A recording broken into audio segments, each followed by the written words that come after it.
They threw me a goodbye dinner without telling me. Don't be late tonight. My mom said it like it mattered, not in a casual way, not like dinners at 7, more like this was something important, something I wasn't supposed to miss. I won't, I said, grabbing my keys. What's the occasion? I asked. There was a pause, just a second, but it was enough. Oh, nothing special, she said quickly. Just a family dinner. That should have been my first sign, because in my family, we didn't do nothing special. We barely sat together unless there was a reason, a birthday, a problem, or something no one wanted to say out loud. But I didn't think too much about it. I should have. I really should have. The drive home felt normal. Traffic, music, the same route I had taken 100 times before. Nothing felt different. Nothing felt wrong. And maybe that's why it hit harder later. Because when something changes suddenly, you notice. But when it changes quietly, you don't realize it until it's already done. When I pulled into the driveway, I noticed something immediately. The lights were already on. Every single one. Even the ones we never used. The living room, the hallway, the dining area. It felt staged, like someone had prepared for something. I stepped out of the car slowly, and for a second, I just stood there, looking at the house, trying to figure out why it felt different. But I couldn't, so I went inside, and that's when it got weird. The smell hit me first. Food. Not just any food. My favorite. All of it. Dishes we only made on special occasions. The kind that took hours. The kind no one had time for unless it mattered. Hey, my mom called out from the kitchen. Her voice was bright. Too bright. Like she was trying to sound normal. I walked in, and she was smiling. Big. Warm. Almost emotional. You made all this? I asked. She nodded quickly. Of course. Sit. I'll bring everything out. No explanation. No reason. Just instructions. That's when my dad walked in. Hey, he said, and he did something he never does. He hugged me, not a quick, casual hug. A real one. Tight, lingering, like he didn't want to let go. I froze for a second, because that wasn't normal. Not for him. You okay? I asked. He pulled back quickly. Yeah, just good to see me. I was literally here last week, but I didn't say that, because something felt off, and I didn't want to push it. Not yet. Where's Emma? I asked. My sister. She's upstairs, my mom replied. She'll be down in a minute. Right on cue, she appeared. And the second she saw me, she rushed over, too fast, too eager. And then she hugged me hard, like really hard. You made it, she said, her voice slightly shaky. And that's when I felt it. Not confusion. Not yet. Something else. Discomfort. Because everyone was acting like this meant something. Like my being there was important in a way it hadn't been before. Okay, I said slowly. What's going on? No reason, she said quickly. Too quickly. We just wanted to have dinner together. Together. That word echoed a little too much, because it sounded like something temporary, something that wouldn't happen again. And I didn't like that thought. Not at all. We moved to the dining table. And that's when I noticed the details. Candles. Actual candles. Lit. We never used candles. Not even on birthdays. The table was set perfectly. Plates aligned, glasses polished, napkins folded. Everything looked intentional. Too intentional. Like a scene. Like something out of a movie. And I was the only one who didn't know the script. Sit, my mom said softly. I did. Slowly. Because now I was paying attention. Really. My dad avoided my eyes, kept adjusting his fork, moving things that didn't need to be moved. My mom kept glancing at me, then looking away quickly, like she was trying not to cry. And my sister? She just kept smiling, too much, too often, like she was trying to hold something together. This looks amazing, I said, because I didn't know what else to say. Only the best, my mom replied. Her voice softer now, gentler, and that's when it hit me, not fully, but enough. This wasn't just dinner. This was something else. Something I wasn't being told. Something everyone else already knew. And suddenly, I felt like a guest in my own house, at my own table. Can we just eat? My dad said, a little too quickly, a little too firm, like he wanted to move past something, before it came up, before I asked, before I realized. We started eating, and for a while, no one talked. Just small comments. This is good. Pass the salt. Normal things. But the silence in between? It wasn't normal. It was heavy, uncomfortable, like everyone was waiting for something, or avoiding it. I looked around the table, at their faces, trying to read something, anything, but all I saw was restraint, like they were holding something back, something big, And I was the only one not holding it. That's when my mom spoke. We just wanted one last nice dinner together. The fork in my hand stopped. Mid-air. Last. That word didn't belong there. Not casually. Not in that sentence. What do you mean? Last? I asked. Silence. Immediate. Thick. My dad looked at my mom. My mom looked at my sister. And my sister looked down. No one answered. And that's when my chest tightened, because suddenly this wasn't confusion anymore. This was something real, something serious, something I should have known, but didn't. Last. What? I asked again, my voice quieter now, sharper, because I needed an answer, not later, now. It's nothing, my mom said quickly. Just a phrase. A phrase. No, it wasn't. And we all knew it. You don't say last for no reason, I said. No one argued. No one corrected me. And that silence said everything. I looked at all of them, one by one, and for the first time, I realized something terrifying. They knew something about my life that I didn't. Does she know yet? After my mom said that, no one brought it up again. Not once. Not even by accident. It was like the word last had never been said, like I imagined it, but I didn't, because I saw their faces, the way they froze, the way no one corrected it, the way the air in the room changed. And that kind of silence you don't imagine. You feel it. And once you feel it, you can't ignore it. Dinner continued. If you could even call it that. Because no one was really eating anymore. We were just sitting there, pretending. My mom kept offering me more food, even when my plate was full. Try this. Have some more. Like feeding me was easier than talking to me. My dad barely spoke, just nodded occasionally, avoided eye contact, focused on anything that wasn't me. And my sister? She kept watching me. Not obviously, but I caught it. Those quick glances, like she was checking something, waiting for me to figure it out. That thought didn't sit right. Because if there was something to figure out, why wasn't anyone telling me? I set my fork down. I'm going to get some water, I said. No one stopped me. No one asked anything. They just nodded, too quickly, like they were relieved. Relieved I was leaving the table, even if it was just for a minute. That's when I knew. This wasn't just uncomfortable. This was controlled. Carefully, deliberately, I walked into the kitchen slowly, not because I needed water, but because I needed space to think, to breathe, to understand what was happening. But before I could even process anything, I heard voices, low, quick, from the hallway. I froze because they weren't supposed to be there. Everyone was at the table, weren't they? I stepped closer quietly, not intentionally eavesdropping, just drawn to it. And that's when I heard it. Does she know yet? My heart stopped. Not metaphorically. Literally. Like everything inside me just paused. No, not yet. Another voice replied, my mom. I knew it instantly. We were going to tell her tonight, my dad added. Tell me what?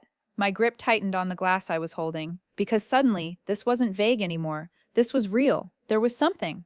Something they all knew. Something I didn't. And it was big enough to whisper about. She's already suspicious, my sister said. My stomach dropped. She asked about the last dinner thing. Silence. Then my mom sighed. I told you we shouldn't have said that. We can't keep hiding it, my dad replied. Tonight is the right time. Right time for what? My chest tightened. Because this wasn't just uncomfortable anymore. This was intentional. Planned. And I was the only one, not part of it. Just let her enjoy the dinner first, my mom said quietly. Enjoy it. Enjoy what? My own goodbye? I stepped back, carefully. Because suddenly, I didn't want them to know I heard. Not yet. Because whatever this was, I needed to understand it first, on my own terms. I went back to the table, sat down, picked up my fork, and pretended. Pretended everything was normal. Pretended I didn't hear anything. Pretended I wasn't trying to connect every piece in my head. But inside, everything was loud, fast, messy. Because now, every forced smile, it all meant something, and I was starting to see it. You okay? My sister asked suddenly. I looked up, met her eyes, and for a second, I wondered how much she knew, how long she had known, how long everyone had known. Yeah, I said, and for the first time that night, I lied, because I wasn't okay, not even close, but I wasn't going to give them the satisfaction. Not yet. Dinner dragged on. Every minute felt longer than the last, and the clearer it became. This wasn't about the dinner. This wasn't about spending time together. This was about something else, something they were building up to, something they were waiting to say. And I was stuck, waiting for it, but I wasn't going to wait blindly. Not anymore.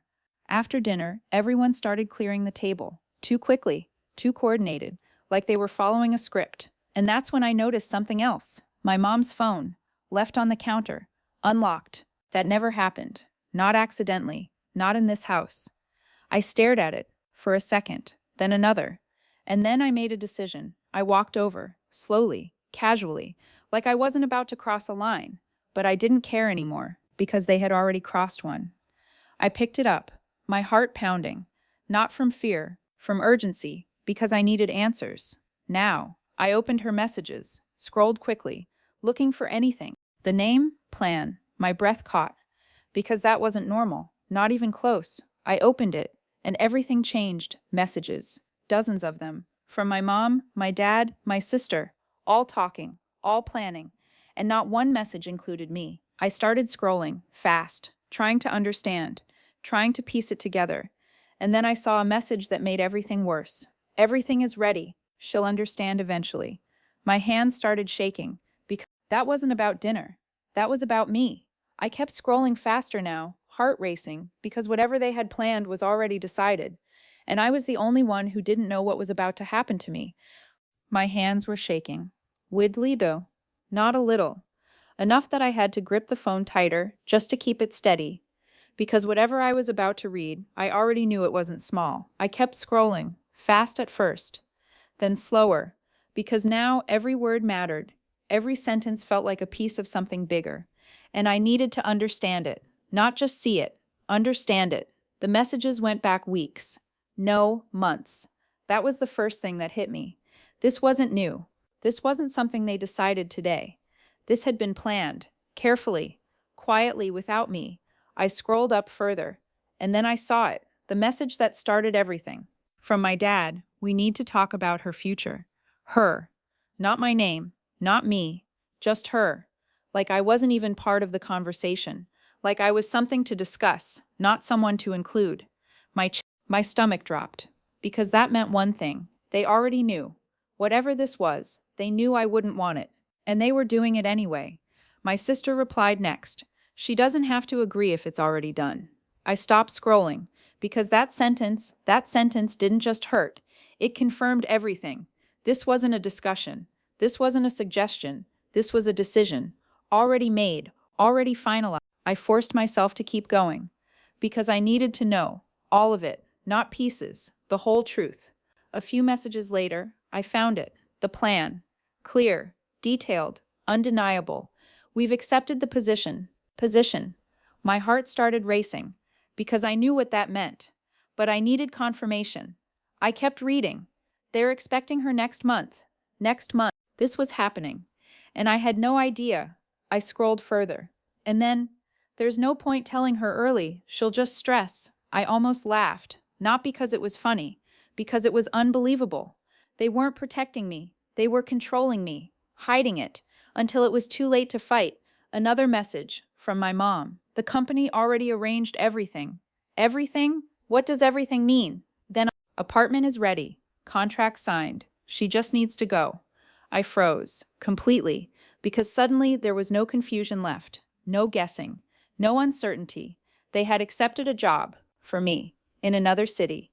Maybe another country. Without asking me. Without telling me. Without even giving me a choice. My future had been decided. Without me. I stepped back slightly. The room felt like I was standing inside something I didn't recognize anymore. And then I realized something worse. This dinner, this entire night, wasn't random. It wasn't a family gathering. It wasn't about spending time together. It was staged, planned, a setup. Because this wasn't dinner. This was goodbye. And I was the only one who didn't know. Until now. My chest tightened. Not just from the betrayal, but from they weren't going to give me a choice. They were going to tell me. After everything was already done, after everything was already decided, after there was nothing left to change, I looked at the screen again, scrolled one last time, and then I saw the final message from my dad. Tonight we tell her. Tonight, not tomorrow, not later. Now. This dinner, this moment, this was it. I didn't want them to know I knew. Not yet. Because something inside me had shifted. Not panic, not confusion, clarity, cold, sharp, because now I wasn't waiting for answers anymore. I had them. And that changed everything. I walked back to the dining room, slowly, controlled, like nothing had happened, like I hadn't just found out. My entire life was about to be the silence, the tension, the way they looked at me. It wasn't guilt, not fully. It was anticipation, like they were waiting for a moment, a reaction, a scene, something they had already prepared for. Sit, my mom said softly. I did. But this time, I wasn't confused. I wasn't guessing. I wasn't trying to understand. I already knew, and that gave me something they didn't expect, like it was about to break. My dad cleared his throat, and that's when it started. There's something we need to tell you, he said. Of course, right on time, right on script. I looked at him, then at my mom, then at my sister, and for the first time I saw them clearly, not as my family, but as people who had made a decision about me, without me. What is it? I asked. Calm. They exchanged glances, hesitated, like they were still deciding how to say it, like the truth needed to be softened. We've been thinking about your future, my mom started. Thinking, planning, deciding, all without me. And an opportunity came up, my dad added. Opportunity, that word felt almost insulting, because opportunities are usually given, not forced. We thought it would be best for you. The line they had probably repeated to each other, over and over again. We accepted it, my dad said. Accepted, past tense, final, done. I nodded slowly, because I already knew that part. They're expecting you next month, he continued.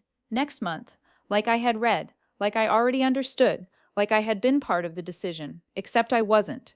Not even close. And everything is arranged, my mom added, all without me. The room went quiet, because now the truth was out. Not all of it, but enough. Enough to confirm everything I had read. Enough to prove this wasn't a misunderstanding. This was real, and they were waiting. Waiting for my reaction. Waiting for me to respond, to accept it, to go along with it, like I always had. But this time, something was different. Because for the first time, and that awareness changed everything. I looked at all of them, one by one, and said something they weren't expecting. I already know. I already know. The words landed quietly, but the effect, immediate. My mom's face changed first. Not dramatically, just enough. Her smile disappeared. Her eyes widened slightly, like something had gone off script. My dad froze, completely, like he didn't understand what he just heard. And my sister, she looked at me like I wasn't supposed to say that, like I had skipped ahead, like I ruined something they had planned. What do you mean? My mom asked. Too quickly, too carefully, like she was trying to regain control. But it was already gone. I mean, I said slowly, I know about the job. Silence, not the awkward kind, not the tense kind, the kind that confirms everything, because no one denied it, no one corrected me, no one even tried. I know you accepted it, I continued, still calm, still steady. I know they're expecting me next month. My dad looked at my mom looked at my sister, that same silent communication. But this time, it didn't matter, because I wasn't guessing anymore. I know about the apartment, I added, and the contract. That's when my sister spoke. You went through mom's phone. There it was.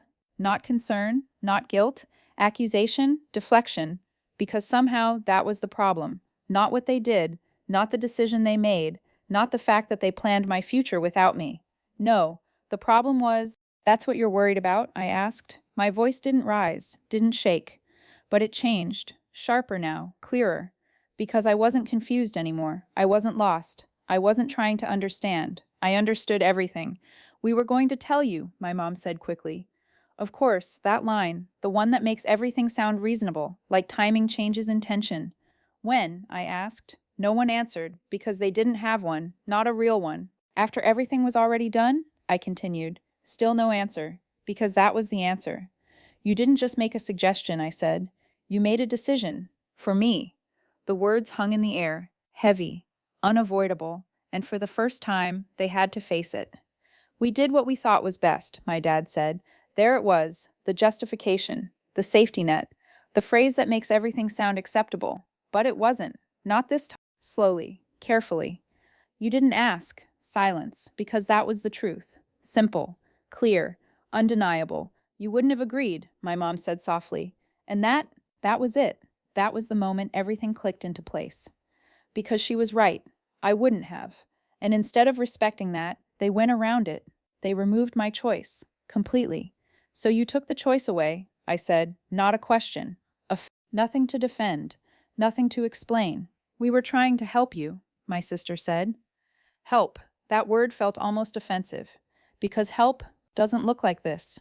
Help doesn't erase your voice. Help doesn't remove your agency.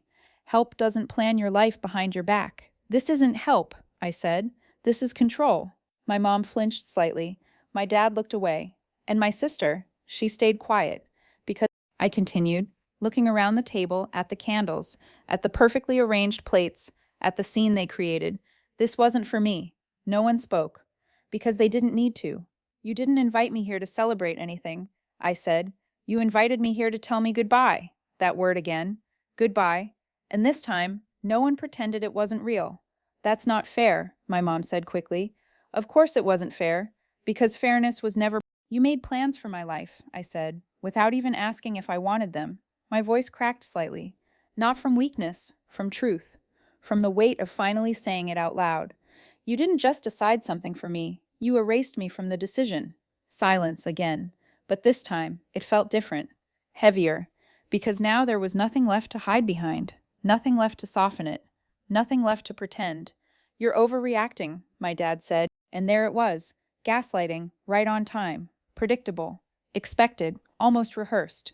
I'm overreacting? I repeated, slowly, like I needed to hear it again. You accepted a job for me. Signed a contract for me. Planned my entire future. And I'm overreacting? No response. Because there wasn't one. Not a real one. You'll understand later, my mom said. That line. The one that dismisses everything you feel. The one that pushes your emotions into the future. So they don't have to deal with them now. No, I said. Quiet. Firm. I understand now. And that changed everything. Because I wasn't confused anymore. I wasn't emotional. I wasn't reacting. I was aware. And awareness is something they couldn't control. I pushed my chair back, slowly.